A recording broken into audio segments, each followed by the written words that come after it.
Hey everyone, I'm putting together a series of commonly asked questions. It's exactly what the name would imply. They're questions that I get a lot when I am working with educators and administrators.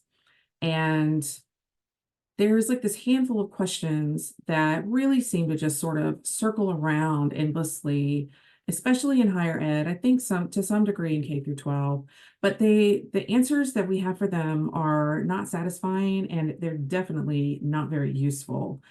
So I run into these pretty often, and I thought that I would start to think about them from a trauma responsive perspective.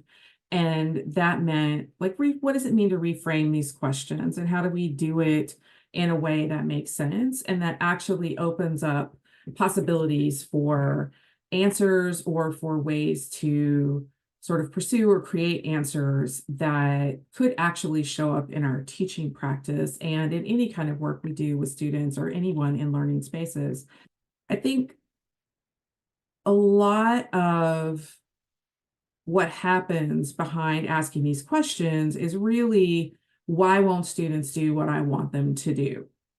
And teachers get very confused about that. They get very obstinate about it. You can get really locked in on what you think a student should do, how you think they should learn. And that's because that's the way that we're taught. That's our experience with learning. And that is what we are taught, whether we're taught that explicitly or implicitly.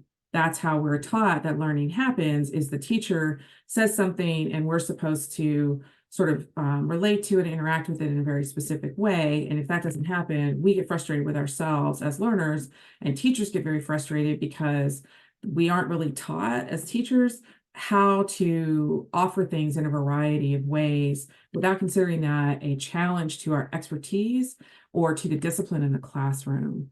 So a lot of these questions are more about obedience and less about learning. So I try to reframe them in ways that remove those hidden questions about, why won't they do this in the way that I want them to do this? I don't understand what the problem is. Try to remove those things. So if you have a question you would like me to reframe and answer, then leave that in the comments and we'll see what I can do with that.